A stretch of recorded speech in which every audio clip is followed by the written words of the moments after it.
Assalamualaikum warahmatullahi wabarakatuh. Perkenalkan, saya Julia Spina dari Prodi Ilkom. Ingin mempresentasikan tugas mata kuliah Rekayasa Perangkal Lunak dengan judul Analisis Kebutuhan Fungsional dan Non-Fungsional untuk Sistem Absensi dan Reimbursement pada suatu perusahaan ya. Berikut ini dia permasalahannya. Permasalahan pada sistem absensi dan reimbursement. Yang pertama, karyawan mengeluhkan antrian absensi menggunakan sidik jari karena ada beberapa karyawan yang selalu gagal melakukan input absen. Masalah yang kedua, manajemen tiap bagian mengeluhkan sistem permohonan izin tidak hadir karyawan karena sakit ataupun dinas keluar kota yang menggunakan media WhatsApp. Hal tersebut mengakibatkan banyaknya pesan masuk sehingga sering terlewatkan oleh pihak manajemen tersebut. Dan masalah yang ketiga, sistem reimbursement yang masih manual dan menggunakan kertas mengakibatkan proses terjadi lebih lama dan berbelit-belit. Pimpinan perusahaan meminta apakah ada kemungkinan pembangunan sistem baru yang terintegrasi untuk permasalahan-permasalahan tersebut. Berikut adalah analisis kebutuhan fungsional dan non-fungsional yang bisa diterapkan pada sistem yang diminta oleh perusahaan untuk mengatasi permasalahan terkait absensi, izin, dan reimbursement. Nah, kebutuhan fungsional. Kebutuhan fungsional ada beberapa poin ya. Poin A, sistem absensi karyawan. Autentikasi absensi. Sistem harus mendukung metode absensi yang lebih beragam, misalnya sidik jari, kartu ID, atau absensi berbasis aplikasi mobile yang mengurangi kegagalan input absen karena masalah pada perangkat sidik jari. Pencatatan waktu masuk atau keluar. Setiap absensi harus mencatat waktu masuk dan keluar karyawan secara otomatis, termasuk lokasi atau terminal absensi jika diperlukan. Absensi offline, menyediakan opsi untuk absen secara manual atau menggunakan aplikasi mobile yang dapat menyimpan data absensi saat perangkat offline, kemudian mengirimkan data tersebut saat terkoneksi ke jaringan. Validasi absensi, sistem harus dapat mengidentifikasi dan memberi notifikasi jika ada absensi yang tidak valid atau tercatat ganda. Laporan absensi, menyediakan laporan yang bisa diakses oleh manajemen dan divisi HRD terkait data absensi karyawan, termasuk deteksi keterlambatan, izin, atau absen tanpa keterangan. Poin B, permohonan izin tidak hadir. Pengajuan izin. Karyawan dapat mengajukan izin sakit, cuti, atau dinas keluar kota melalui aplikasi berbasis web atau mobile. Sistem harus memfasilitasi pengajuan yang dilengkapi dengan dokumen pendukung, misalnya surat izin atau bukti perjalanan dinas. Notifikasi izin. Setelah pengajuan izin dilakukan, sistem akan mengirimkan notifikasi kepada manajer terkait, baik melalui email, SMS, atau aplikasi internal untuk pengajuan izin yang sedang berlangsung. Approval dan rejection izin. Manajer atau atasan dapat menyetujui atau menolak permohonan izin secara langsung melalui aplikasi yang kemudian memberi notifikasi kepada karyawan.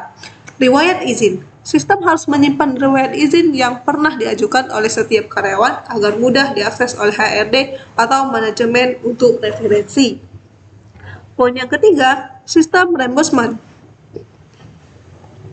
Pengajuan reimbursement, karyawan dapat mengajukan permohonan reimbursement untuk biaya yang dikeluarkan selama dinas atau keperluan lain yang terkait pekerjaan melalui aplikasi yang terintegrasi. Upload bukti pengeluaran. Karyawan dapat mengunggah bukti pengeluaran dalam bentuk foto atau PDF melalui aplikasi. Proses persetujuan. Permohonan reimbursement akan diterus kepada atasan dan divisi keuangan untuk mendapatkan persetujuan. Pelacakan status reimbursement. Karyawan dapat melacak status permohonan reimbursement, misalnya diajukan, disetujui, atau dalam proses pembayaran. Laporan reimbursement, menyediakan laporan keuangan yang transparan dan dapat diekspor oleh pihak manajemen untuk kepentingan audit dan pelaporan keuangan. Nah, dan yang kedua, kebutuhan non-fungsional. Poin A, keandalan dan ketersediaan. Uptime tinggi, sistem harus memiliki tingkat ketersediaan yang tinggi, misalnya 99,9%, untuk memastikan bahwa karyawan dan manajemen dapat mengakses sistem kapan saja tanpa terganggu. Backup dan pemulihan data. Harus ada mekanisme backup data secara otomatis, serta prosedur pemulihan data jika terjadi kerusakan sistem atau kehilangan data. Poin B, keamanan. Autentikasi, dan otorisasi. Sistem harus menggunakan autentikasi yang aman, misalnya menggunakan login berbasis username dan password, serta autentikasi dua faktor, yang memastikan hanya pengguna yang berwenang yang bisa mengakses data sensitif. Enkripsi data. Semua data pribadi dan transaksi, termasuk data absensi, izin, dan reimbursement, harus dienkripsi agar aman dari pencurian atau kebocoran informasi. Audit log. Harus ada sistem yang memonitor dan mencatat semua aktivitas di dalam sistem untuk memastikan bahwa perubahan data atau transaksi dapat dilacak oleh pihak yang berwenang. Kemudahan pengguna atau usability. Antarmuka pengguna. Antarmuka sistem harus intuitif dan mudah digunakan oleh semua kalangan pengguna, baik karyawan, manajer, maupun staf HRD. Multi-platform. Sistem harus dapat diakses dari berbagai perangkat, PC, tablet, dan smartphone, dengan antarmuka yang responsif dan konsisten. Pelatihan dan dukungan. Perusahaan harus menyediakan dokumentasi pengguna, tutorial online, dan dukungan teknis bagi karyawan dan manajer yang memahami cara penggunaan sistem. Skalabilitas. Poin yang D, skalabilitas. Pertumbuhan pengguna. Sistem harus dapat menangani penambahan jumlah karyawan dan data secara lancar seiring waktu tanpa penurunan performa. Integrasi sistem.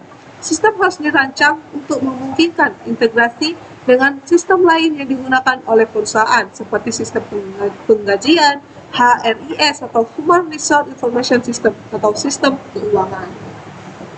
Nah, dan yang terakhir, kinerja.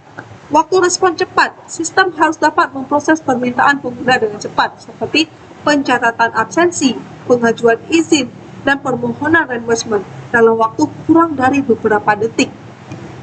Efisien penggunaan sumber daya. Sistem harus dioptimalkan agar dapat berjalan dengan efisien di berbagai jenis perangkat kelas dan jaringan yang tersedia di perusahaan. Nah, itu dia sistem fungsional, analisis kebutuhan fungsional dan non-fungsional. Kesimpulan, sistem yang terintegrasi untuk absensi izin dan reimbursement ini akan membantu mengatasi berbagai masalah yang ada saat ini, seperti kegagalan absensi menggunakan sidik jari, kesulitan dalam manajemen izin yang melalui WhatsApp, serta proses reimbursement yang masih manual. Dengan merancang sistem yang memenuhi kebutuhan fungsional dan non-fungsional tersebut, perusahaan dapat meningkatkan efisien, akurasi, dan transparansi dalam mengelola absensi dan reimbursement karyawan. Nah, itu dia kawan-kawan, analisis kebutuhan fungsional dan non-fungsional pada suatu perusahaan. Dengan masalah itu tadi ya, masalah absen, izin, dan reimbursement. Nah, sekian presentasi dari saya. Apabila banyak salah dan kurang, saya mohon maaf. Izin undur diri. Assalamualaikum warahmatullahi wabarakatuh.